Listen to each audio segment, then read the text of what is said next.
Issue number 744, Prior Restraint on Commercial Speech Case. Issue Article 24, Paragraph 2 of the Statute for Control of Hygiene and Safety of Cosmetics and its punishment as provided in Article 30, Paragraph 1 of the same statute, unconstitutional. Holding. Article 24, Paragraph 2 of the Statute for Control of Hygiene and Safety of Cosmetics reads, before publishing or broadcasting any advertisement, the cosmetic firm shall first submit the content of the advertisement to the health authority of the central government or that of a special municipality for approval. Article 30, Paragraph 1 of the same statute reads, any person who violates Article 24, Paragraph 2 is punishable by a fine up to 50,000. These two provisions constitute a prior censorship of cosmetic advertisements and go beyond what is necessary in restricting the cosmetic firm's freedom of speech. As such, they are not in accordance with the proportionality principle as required by Article 23 of the Constitution and violate the people's freedom of speech under Article 11 of the Constitution. These two provisions shall be null and void immediately from the date of announcement of this interpretation. Reasoning. I will skip the background here.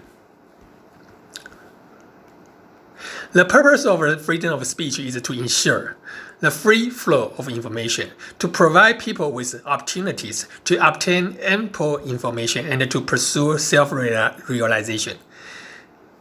Cosmetic advertisements promote the use of cosmetic products through media communication. For marketing purposes, they are of a form of commercial speech. To the extent that commercial speech is producing information for lawful business, which is neither false nor misleading, and can help consumers make economically rational choices, it is protected by Article 11 of the Constitution as a form of free speech. Article 24, Paragraph 2 of the statute stipulates that before publishing or broadcasting any advertisement, the cosmetic firm shall first submit all the text, pictures, and oral statement of the advertisement to the health authority of the central government or of that a special municipality for approval. For the record, the cosmetic firm shall also present the approval letter or certificate to the press or media. Article 30, Paragraph 1 of the statute reads, any person who violates Article 24, Paragraph 2 is punishable by a fine up to 50,000. If the violation is a serious or recurring one, the violator's business license or factory permits may be annulled by issuing authority. Taken together, these two provisions constitute a prior censorship of the cosmetic advertisements that restrict the cosmetic firm's freedom of speech and the opportunity for the people to obtain ample information. Being a severe interference with the freedom of speech, such prior censorship of cosmetic advertisements shall be presumed unconstitutional. Okay, because it is a prior censorship and it is a severe interference, so it shall be presumed unconstitutional.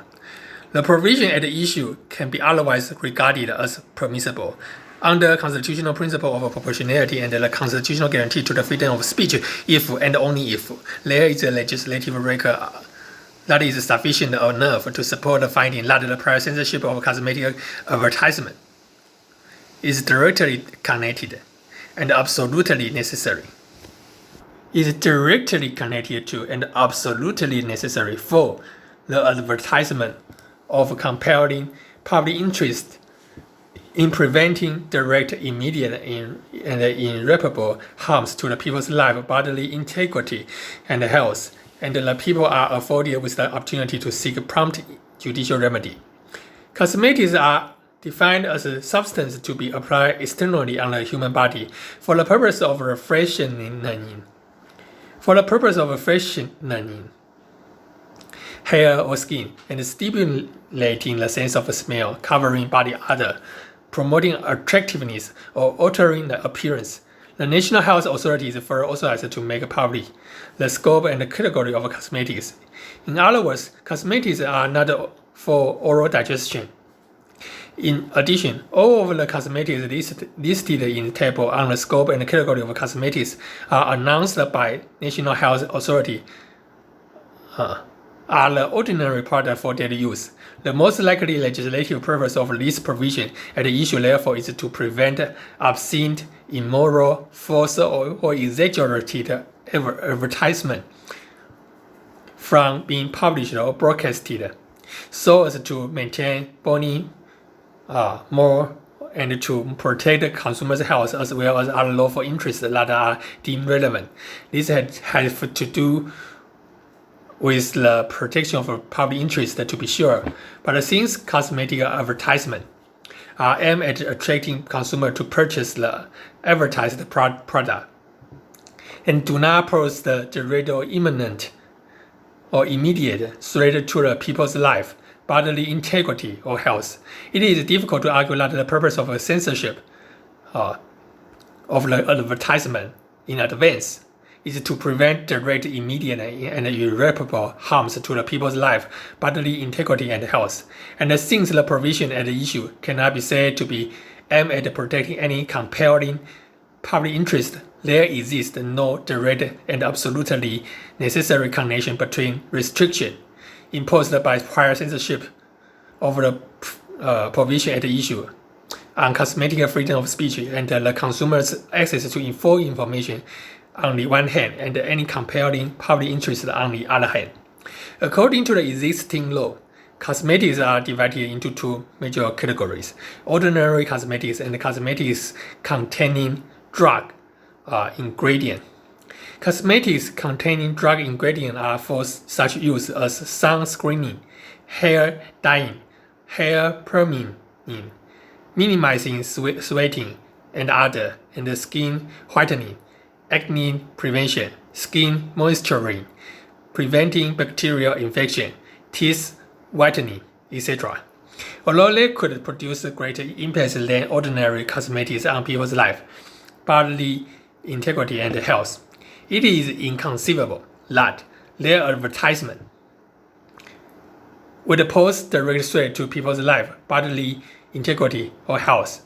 Besides, regardless of whether it is imported or produced domestically, a cosmetic containing drug ingredient could be imported or produced only if it has first applied for and then obtained approval from the authority after examination and testing.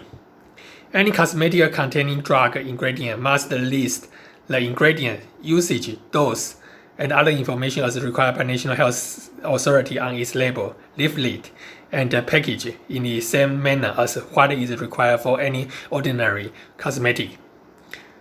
Also, it is required to disclose the name and content of the drug ingredient content, the precaution for use, and the serial number of its license. As far as the prevention of health hazard is concerned, Chapter 4 of the statute authorizes the health authority to conduct such inspection measures as spot checks and sampling, and to enforce the law by revoking licenses and prohibiting importation, manufacturing, and sale. Chapter 5 in turn provides for the penalty for violation. Furthermore, Article 24, Paragraph 1 of the statute bans false advertisement and the like. The authority may also invoke Article 30, Paragraph 1 of the statute to punish those false cosmetic advertisements that are likely to be harmful to human health. Given the above regulation and the subsequent punishment, the provision at issue, even when applied to the advertisement for cosmetic containing drug ingredient, can neither be justified as pursuing any compelling public interest, nor be directly connected to and considered absolutely necessary for protecting any such interest. In sum, the provision at issue violated the proportionality principle under 23 of the Constitution and the freedom of speech as guaranteed by 11 of the Constitution. Both provisions shall be null and void immediately from the date of announcement of this interpretation.